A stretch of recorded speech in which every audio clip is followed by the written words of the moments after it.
ಆರಿಫ್ ಪಾಷಾ ಅವರಿಗೆ ಶುಭಾಶಯ ಕೋರೋದಕ್ಕೆ ಎಲ್ಲ ವೇದಿಕೆ ಮೇಲೆ ಇದ್ದೀರಿ. ಆರಿಫ್ ಪಾಷಾ ಹಲವಾರು ಸೇವಾ ಕಾರ್ಯಕ್ರಮಗಳನ್ನ ಪ್ರತಿ ವರ್ಷ ಹುಡುಗರಲ್ಲಿ ಬೇರೆ ಬೇರೆ ಸಂಸ್ಥೆಯಲ್ಲಿ ಮಾಡ್ಕೊಂಡು ಬರ್ತಾ ಇದ್ದಾರೆ. ನಾನು ಹಿಂದೆ ಒಂದು 2-3 ಕಾರ್ಯಕ್ರಮ ಅವ್ರನ್ನ ಅಟೆಂಡ್ ಮಾಡಿದ್ದೀನಿ. ಅದು ಕಾರ್ಯಕರ್ತರಿಗೆ ಹಿನ್ನಡೆ ಆಗ್ತದೆ. ದಯಮಾಡಿ ಸೋಮಶೇಖರ್ ಅವರು ಈ ಮೂಲಕ ನಾವು ಮನವಿ ಮಾಡ್ತೀವಿ ಮುಖ್ಯಮಂತ್ರಿಗಳ ಹತ್ರ ಮತ್ತು ಮುಖ್ಯಮಂತ್ರಿಗಳ ಒಟ್ಟು ನಗರಪಾಲಿಕೆ ಸದಸ್ಯರಾಗಿದ್ದಂಥ ಸುನೀಲ್ ಸುಭಾಷ್ ಅವರೇ, ಅಜ್ಮಲ್ ಅವರು, ವೆಂಕಟೇಶ್ ಆರಿಫ್ ಪಾಷಾ ಅವರ ಸುತ್ತೋಬದ್ ಕಾರ್ಯಕ್ರಮದ ಅಧ್ಯಕ್ಷತೆ ವಹಿಸಿರ್ತಕ್ಕಂಥ ಮಾಜಿ ಜಿಲ್ಲಾ ಪಂಚಾಯತ್ ಅಧ್ಯಕ್ಷರು, ಕಾಂಗ್ರೆಸ್ ಪಕ್ಷ. ಈಗ ಕೇರ್ ಕ್ಷೇತ್ರದ ಜನಪ್ರಿಯ ಶಾಸಕರಾದ ಸನ್ಮಾನ್ಯ ಸೋಮಣ್ಣವರು ಆರಿಫ್ಗೆ ನುಡಿಬೇಕು ಅಂತ ಕೇಳ್ತಾರೆ. ಅದರಲ್ಲೂ ಹಿಂದುಳಿದ ಒಂದು ಪ್ರದೇಶದಲ್ಲಿ ಅಲ್ಪಸಂಖ್ಯಾತರು ಹೆಚ್ಚಾಗಿ ಇರ್ತಕ್ಕಂಥ ಆರ್ಥಿಕವಾಗಿ ಹಿಂದುಳಿದಿರ್ತಕ್ಕಂಥ ಸ್ಥಳಗಳಲ್ಲಿ ಎಷ್ಟು ಸೇವೆ ಮಾಡಿದ್ರು ಕೂಡ ಅತ್ಯಲ್ಪ ಆಗುತ್ತೆ. ಅವರಿಗೆಲ್ಲರೂ ಹಿಂದುಳಿದಿರೋದಕ್ಕೂ ಬಹಳಷ್ಟು ನೋವನ್ನ ಅನುಭವಿಸ್ತಕ್ಕಂಥ ಸಮಾಜ ಇದು.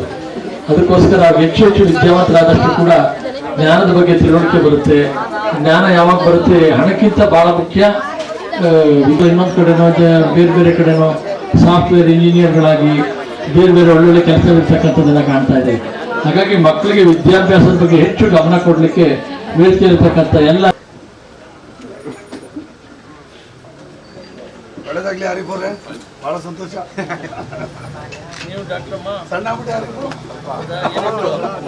ಯಾವ ಪಟ್ಟಣ ಪಂಚಾಯಿತಿಯಲ್ಲಿ ಕಡ್ಕೊಳ ಇರ್ಬೋದು, ರಮನಹಳ್ಳಿ ಇರ್ಬೋದು, ಮತ್ತು ಭೋಗಾವತಿ ಇರ್ಬೋದು, ನಗರಸಭೆಯಲ್ಲಿ ಊಟಗಳಿರ್ಬೋದು, ಇಷ್ಟು ಆಗಿದ್ದಂಥ ಆದೇಶ ಇಲ್ಲಿ ಆರಿಫ್ ಪಾಷಾರವರಿಗೆ ನಗರಸಭೆ ಸದಸ್ಯರಾಗಿ ಸರ್ಕಾರ ಆದೇಶವನ್ನು ಮಾಡಿದರೂ ಕೂಡ ಅದು ತಡೆ ಹಿಡಿಯಲಾಗಿದೆ.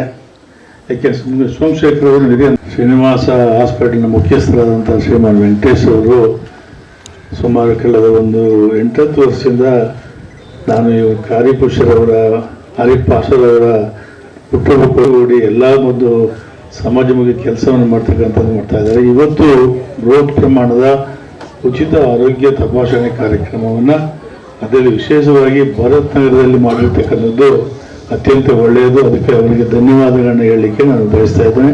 ಮತ್ತು ಇತರ ಎಲ್ಲ ಮುಖಂಡಗಳೇ, ಶ್ರೀಮಾನ್ ಆರಿಫ್ ಪಾಷಾರವರು ಕಾಂಗ್ರೆಸ್ ಪಕ್ಷದ ಅತ್ಯಂತ ನಿಷ್ಠಾವಂತ ಕಾರ್ಯಕರ್ತ. ಮತ್ತು ಹಾಗೆಯೇ ಯಾವಾಗಲೂ ಕೂಡ ಸಮಾಜಮುಖಿ ಕೆಲಸ ಮಾಡ್ತಕ್ಕಂಥ ಮನಸ್ಸನ್ನು ಹೊಂದಿರ್ತಕ್ಕಂಥವ್ರು. ಯಾವಾಗಲೂ ಕೂಡ ಬಡವರ ಬಗ್ಗೆ, ಅತ್ಯಂತ ಹಿಂದುಳಿದವ್ರ ಬಗ್ಗೆ, ಅಲ್ಪಸಂಖ್ಯಾತರ ಬಗ್ಗೆ ಕಾಳಜಿ ಇಟ್ಕೊಂಡಿರ್ತಕ್ಕಂಥ ಒಬ್ಬ ವ್ಯಕ್ತಿ ಇದ್ದಾನೆ. ಹಾಗಾಗಿ ಅವನಿಗೆ ಈ ಹುಟ್ಟುಹಬ್ಬಕ್ಕೆ ಚಾಮುಂಡೇಶ್ವರಿ ತಾಯಿಯಲ್ಲಿ ಪ್ರಾರ್ಥನೆ ಮಾಡಿ ಅವನಿಗೆ ಶುಭವನ್ನು ಕೂಡ ಕೋರ್ತಾ ಪ್ರತಿ ವರ್ಷವೂ ಕೂಡ ಇದೇ ರೀತಿ ಸಮಾಜಮುಖಿ ಕೆಲಸ ಮಾಡಲಿ ಅಂತ ಹೇಳಿ ಭಗವಂತನಲ್ಲಿ ಪ್ರಾರ್ಥನೆ ಮಾಡಿ ಈಗಾಗಲೇ ಅವರ ಹುಟ್ಟುಹಬ್ಬದ ಶುಭಾಶಯನ ಕೊಡ್ತಾ ಇದ್ದೇನೆ. ಅವರು ಹುಟ್ಟುಹಬ್ಬದ ಕಾರ್ಯಕ್ರಮದಲ್ಲಿ ನಾನಾ ರೀತಿಯ ಸೇವಾ ಕಾರ್ಯಕ್ರಮಗಳನ್ನ ಮಾಡ್ತಾ ಇದ್ದಾರೆ. ವಿವಿಧ ಬಡವರಿಗೆ ಭರತ್ ನಗರದಲ್ಲಿ ಪ್ರತಿ ವರ್ಷ ನಾನಾ ರೀತಿ ಸೇವಾ ಕಾರ್ಯಕ್ರಮಗಳು. ಈ ವರ್ಷ ಬೃಹತ್ ಆರೋಗ್ಯ ತಪಾಸಣಾ ಶಿಬಿರವನ್ನು ಏರ್ಪಾಡು ಮಾಡಿದ್ದಾರೆ. ಅವರೆಲ್ಲರೂ ಕೂಡ ಜನಗಳಿಗೆ ಅದನ್ನು ಅರಿವು ಮೂಡಿಸ್ತಕ್ಕಂಥದ್ದು ಭಾಳ ಮುಖ್ಯವಾದಂಥ ಕೆಲಸ. ಎಷ್ಟೋ ಜನಕ್ಕೆ ಆಸ್ಪತ್ರೆಗೆ ಹೋಗ್ಲಿಕ್ಕಾಗಲ್ಲ, ಗೊತ್ತಾಗಲ್ಲ, ತಿಳುವಳಿಕೆಗಳಿರಲ್ಲ. ಅದನ್ನೆಲ್ಲ ಇವತ್ತು ಮಾಡ್ತಾ ಇರ್ತಕ್ಕಂಥದ್ದು ಒಳ್ಳೆಯ ಕೆಲಸ ಆಗಿದೆ. ಅದರಿಂದ ಒಳ್ಳೆಯ ಸಮಾಜಮುಖಿ ಕಾರ್ಯಕ್ರಮಗಳು ಮಾಡ್ತಾ ಇದ್ದಾರೆ.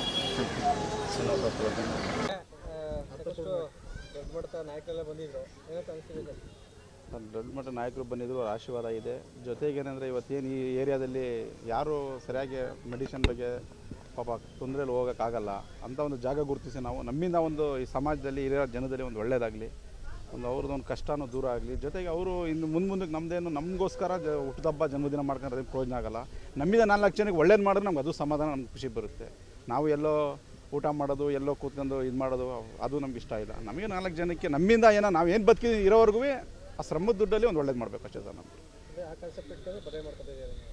ಸರ್ ಏನಿಲ್ಲ ಸರ್, ಒಂದು ಒಳ್ಳೆ ದಾರಿ ಹುಡುಕ್ತಾ ಇದ್ದೀವಿ. ಒಳ್ಳೆತನ ಆಗಬೇಕು ನಮಗೆ. ಒಳ್ಳೆ ಜನಕ್ಕೆ ಎಲ್ಲಿ ಸವಲತ್ತು ನಮ್ಮ ಕೈಲಿ ಆಗುತ್ತೆ ಅಷ್ಟು ಮಾಡೋಕ್ಕೆ ಬರ್ತಾ ಇದ್ದೀವಿ ಸರ್. ಸಾಕಷ್ಟು ಸಮಸ್ಯೆಗಳನ್ನ ಮಾಡ್ತಾ ಇದ್ದೀರಿ, ಪಕ್ಷದ ಒಳ್ಳೆ ಸ್ಥಾನಮಾನ ಕೊಡಬೇಕಂತ ಮರಿಗೌಡ ಮತ್ತು ಸೋಮಣ್ಣವರೆಲ್ಲ ಹೇಳ್ತಾ ಇದ್ದಾರೆ. ಹೌದು ಸರ್, ಅವಕಾಶಗಳೈತೆ ಮಾಡಿದ್ದಾರೆ. ಅದು ಆದೇಶನೂ ಆಗಿ ಸ್ವಲ್ಪ ನಿಂತಿದೆ. ಎಂತಂದ್ರೆ ಅವ್ನು ಒಳ್ಳೇದಾಗುತ್ತೆ, ಒಂದು ನಂಬಿಕೆ ಹಿಡಿದು ಪಾರ್ಟಿಲಿ ಒಳ್ಳೆ ಆಗುತ್ತೆ ಸರ್.